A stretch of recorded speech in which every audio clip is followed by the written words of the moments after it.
ग्रंथ तत्वार्थ सूत्र के दूसरे अध्याय में आज हम सभी प्रवेश कर रहे हैं और उसके माध्यम से जीव तत्व को समझने का प्रयत्न कर रहे हैं। शास्त्रों में भावों की बहुत बड़ी बात आ रही है। भाव ही जैन दर्शन का एक सत्यतः प्राण माना गया है। यूं कहें समग्र जैन धर्म भाव प्रधान है, लेकिन द्रव्य के साथ, द्रव्य को छोड़ करके नहीं। यथा विधि द्रव्य और यथा विधि भाव। आप जब भी भगवान की पूजा करते हैं तो एक श्लोक पढ़ते हैं जिसमें द्रव्य शुद्धि भाव शुद्धि की बात कही गई। वहां पढ़ते हैं द्रव्यस्य शुद्धि मधिगम्य यथानुरूपम भावस्य शुद्धि मधिका मधिगंतु कामः। इसका अर्थ है द्रव्य की शुद्धि तो 100% नहीं कह सकते हैं, यथा शक्ति ही हो सकती है, लेकिन भावों की शुद्धि तो मधिका मधिगंतु अधिका अधिक से अधिक हो सकती है। इसमें किसी भी प्रकार की कोई परेशानी नहीं होती है। सारे गुण स्थान, जीव समास और लेस्या स्थान, जब भी हम इन सबको देखते हैं तो बंधो सभी के बीच केवल व्यक्तियों के भावों का परिणमन ही प्रधान होता है। भाव यदि व्यक्ति के पवित्र हैं तो अपने जीवन को सार्थक और सफल कर लेता है, लेकिन अच्छे काम करते हुए भी भाव यदि हमारे पवित्र नहीं है तो हमारे लिए अच्छा फल नहीं मिल पाता है। भावों को भाव हमारे किसी दूसरे के अधीन नहीं होते हैं, अपने भाव अपने अधीन होते हैं। हम चाहें तो उन भावों को जैसा बनाना चाहें वैसा हम बना सकते हैं। अगर प्रमाद रखते रहें तो बंधो भाव अशुभ रहते हैं। और अनादिकाल का एक ऐसा संस्कार है कि जीव के अंदर में अशुभ के संस्कार पड़े हुए हैं। राग, द्वेष, मोह, कसाय, ईर्षा, विद्वेष, कितनी सारी ऐसी समस्याएं हैं कि परिणाम ना चाहते हुए भी सहज उस दिशा में चले जाते हैं। मन बहुत जल्दी चला जाता है। इसलिए बंधो भावों को संभालने के लिए तो पुरुषार्थ किया जाता है, बिगाड़ने के लिए कभी पुरुषार्थ नहीं किया जाता। सहजता में बिगड़ते बिगड़ते रहते हैं। जैसे पानी की अधोगति होती है, वैसे ही परिणामों की प्रायः अनादि संस्कार वसात अधोगति होती है। खराब परिणाम बहुत जल्दी होते हैं। अच्छे परिणाम बनाने में खूब सारी मेहनत, खूब सारा प्रयत्न, प्रयास, तप, त्याग, साधना, काफी कुछ केवल भावों को सुधारने के लिए की जाती है। जैन दर्शन में भावों का बहुत अधिक महत्व है। बंधो भाव अलग अलग प्रकार के हो सकते हैं, लेकिन कुछ ऐसे भाव हैं जिसे हमारे आचार्यों ने जीव के असाधारण भाव कहे हैं। साधारण और असाधारण ये बात इसका संकेत देती है कि साधारण स्वभाव जो होता है वो तो हर धर्म का, हर द्रव्य का अपना अपना अलग अलग होता है। असाधारण का अर्थ है कि वह अन्य किसी में नहीं पाया जाता, केवल जीवों में ही पाए जाते हैं। इसलिए इसे असाधारण भाव कहते हैं। असाधारण को ही स्वातत्व कहते हैं। वही बात आगे आने वाली है। पूज्य आचार्य भगवान श्री उमा स्वामी जी उस भाव का वर्णन करते हैं जो कर्म के उपशम, क्षयोपशम, अथवा जिसमें इन सब की अपेक्षा नहीं रहती हैं, उन सारी बातों को यहाँ बतलाना चाहते हैं कि भाव एक प्रकार के नहीं होते हैं, भाव एक किस्म के नहीं होते हैं, भाव 5 प्रकार के होते हैं। और उसके लिए सूत्र आता है औपशमिकच्छायकौ भावो मिश्रश्च जीवस्य स्वातत्वमौदेक पारिणामिकौ च।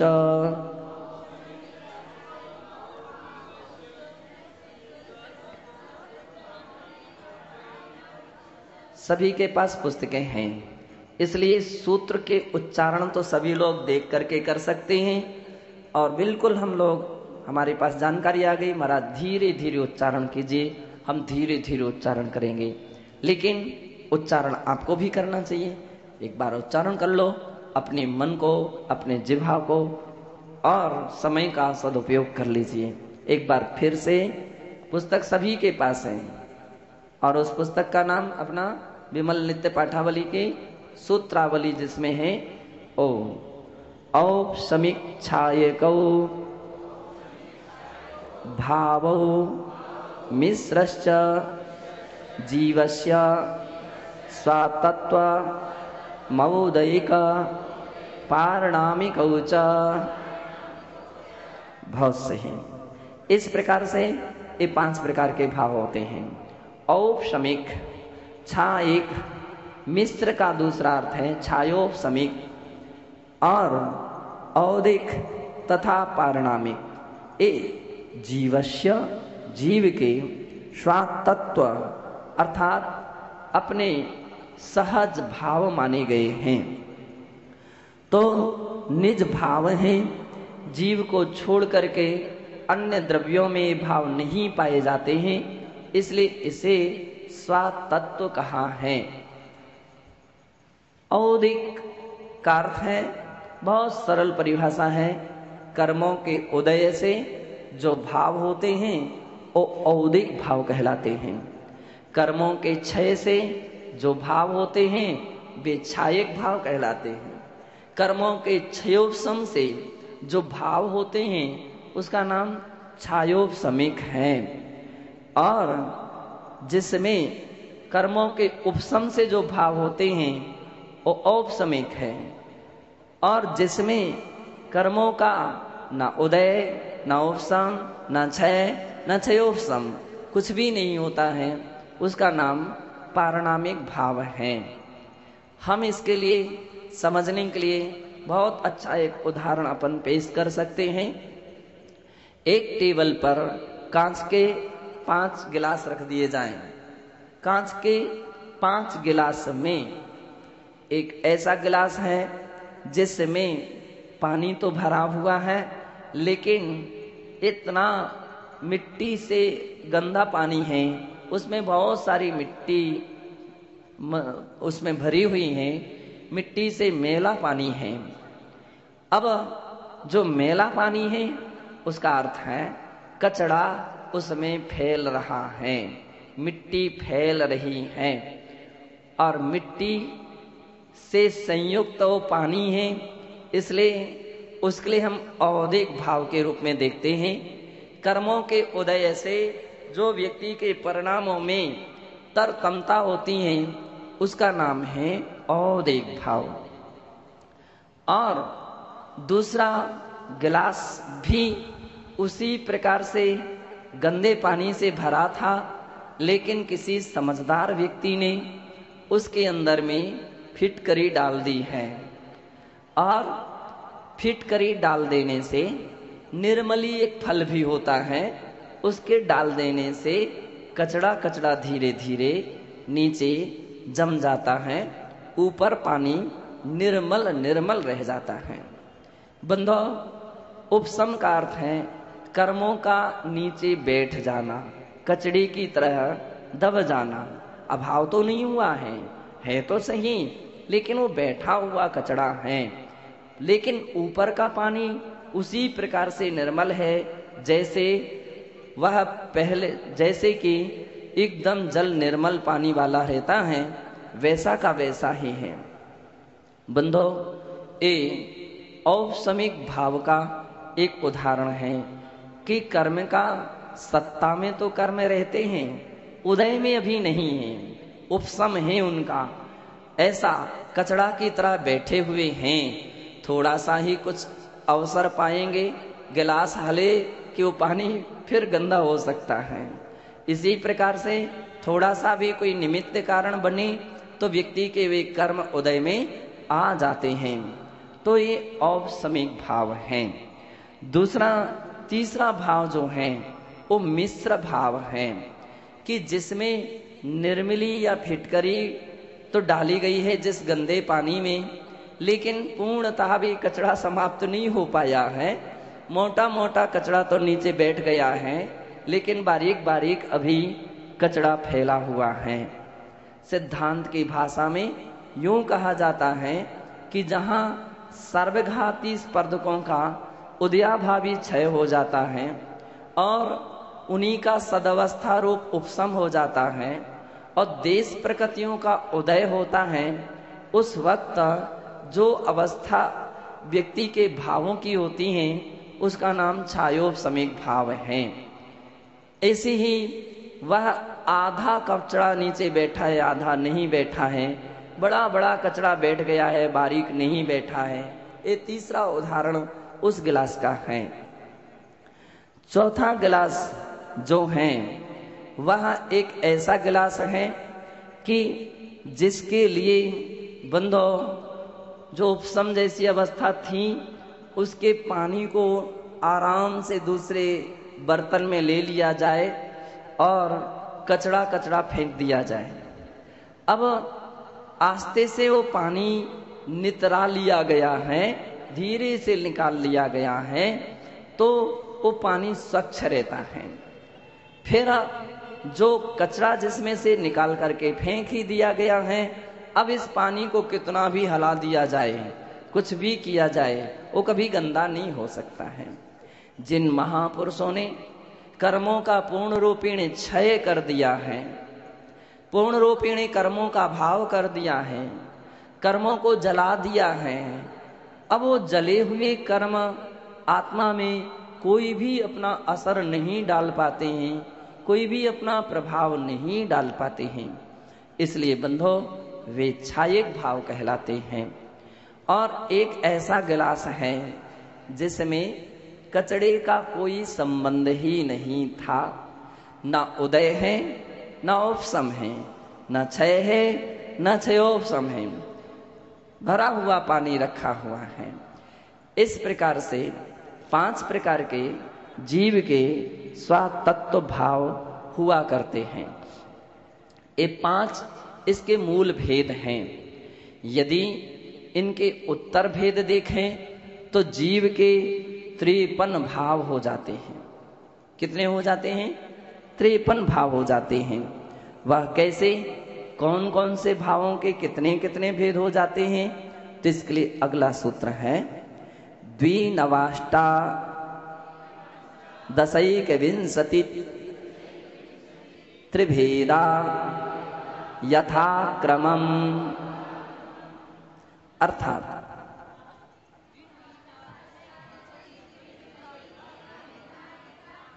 द्वि नव अष्ट अष्टादश और एक विंशति त्रिभेदा यथा क्रमम। यथा क्रम से, जैसे कि पहले हमने 5 भावों को पहले सूत्र में देखा था। पहले औपसमिक भाव था, फिर छायिक, फिर मिश्र, फिर औदिक और इसके उपरांत पारिणामिक। ऐसे 5 भाव थे। उन्हीं के स्थान पर क्रम से ये भेद रखना है।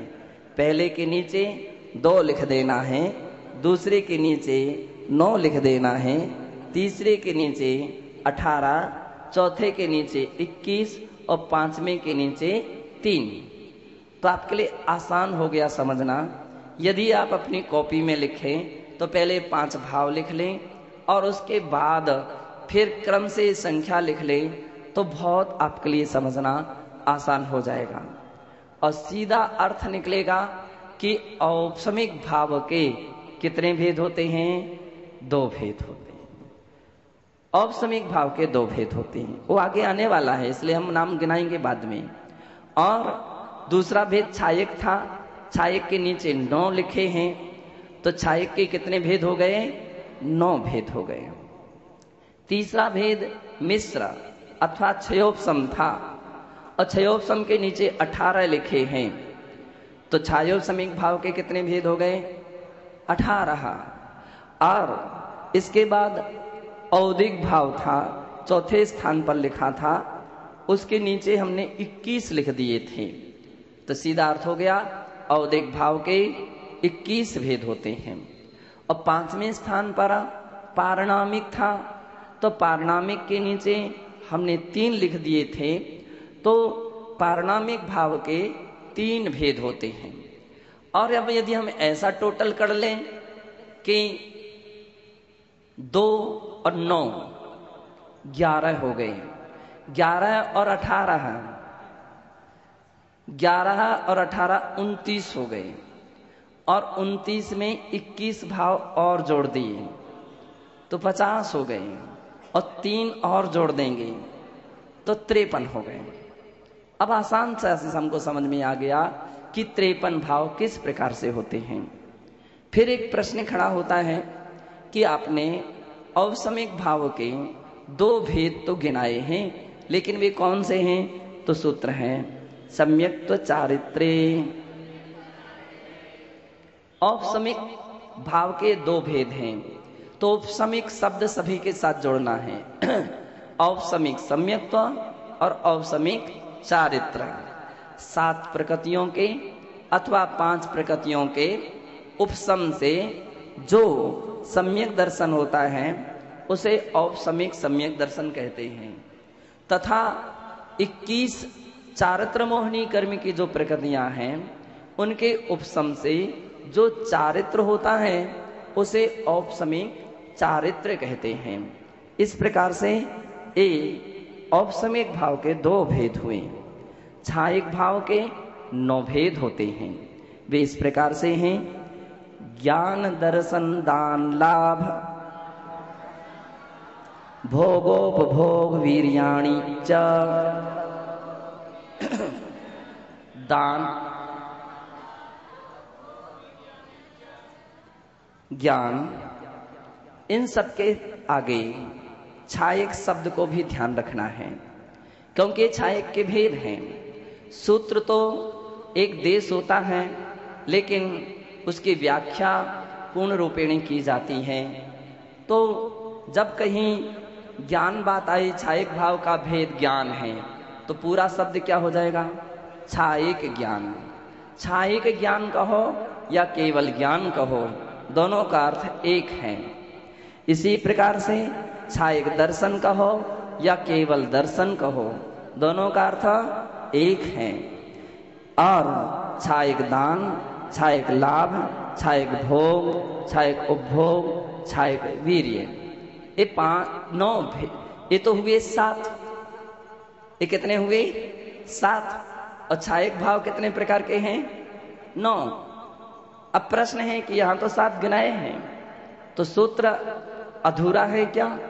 नहीं, सूत्र में 6 शब्द लिखा है। क्या लिखा है? वीर्याणि च। सूत्र की बहुत बड़ी महिमा है, फिर कभी बतलाएंगे।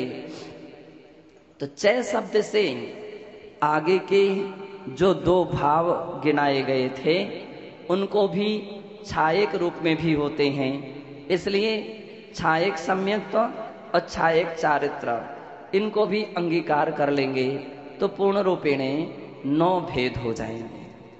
कितने भेद हो जाएंगे? छायक भाव के 9 भेद हो जाएंगे। छायक ज्ञान का अर्थ है ज्ञानावर्णी कर्म के क्षय से होने वाला ज्ञान छायक ज्ञान है। दर्शनावर्णी कर्म के क्षय से होने वाला ज्ञान दर्शन छायक दर्शन है। और दानांतराय कर्म के क्षय से होने वाला जो भाव है वो छायक दान है। लाभांतराय कर्म के क्षय से होने वाला भाव छायक लाभ है। और भोगांतराय नाम कर्म, भोगांतराय कर्म के क्षय से होने वाला जो भाव है वो क्षयिक भोग है। उपभोगांतराय कर्म के क्षय से होने वाला भाव क्षयिक उपभोग है। वीर्यांतराय कर्म के क्षय से होने वाला भाव क्षयिक वीर्य है। तथा दर्शन मोहिनी कर्म के क्षय से होने वाला सम्यक्त गुण क्षयिक सम्यक्त है। तथा चारित्र मोहिनी कर्म के क्षय से होने वाला जो भाव है वो क्षयिक चारित्र गुण है। इस प्रकार से इन 9 भाव होते हैं। इन्हें 9 लब्धियां भी कहते हैं। भगवान तीर्थंकर के लिए केवल ज्ञान होते ही इन 9 लब्धियां उनके लिए उत्पन्न हो जाती हैं। क्षयिक ज्ञान को सब समझ गए, केवल ज्ञान। क्षयिक दर्शन यानी केवल दर्शन। अब प्रश्न है क्षयिक दान। क्षयिक दान क्या है? तो सर्वार्थ सिद्धि में श्लोक वार्तिक के अंदर में भी ये प्रकरण लिए गए हैं। और आचार्य विद्यानंदी जी महाराज बहुत बड़े विद्वान हुए हैं। उन्होंने तीर्थंकर के लिए कहा कि क्षयिक दान तो केवल तीर्थंकरों के लिए होता है। क्षयिक दान अर्थात उनकी जो दिव्य देशना खिल रही है, प्राणी जगत के कल्याण कारिणी व दिव्य ध्वनि क्षयिक दान है, प्राणी जगत का उपकार कर रही हैं। क्षयिक लाभ जो उनके अनुकूल औदारिक वर्गणा के अनुकूल जो पुद्गल परमाणुओं का आगमन हो रहा है, ये क्षयिक लाभ है। और भोग का अर्थ होता है कि सकृत भोगम, एक बार जो वस्तु प्रयोग में आती है उसका नाम भोग कहलाता है। जैसे आप लोग भोजन करते हैं, पानी पीते हैं, ये सब क्या है? भोग है ये। और उपभोग अपने हिंदू संप्रदाय में कभी देखा? उनके यहाँ देवी देवताओं की जो पूजा अर्चना की जाती है उसके लिए वो भोग कहते हैं। खाने की सामग्री भोग एक बार उपयोग में किया जाता है, और जो बार बार उपयोग में आती वस्तु उसका नाम उपभोग है। कपड़े आदि ये सभी क्या हैं? उपभोग हैं। ये बार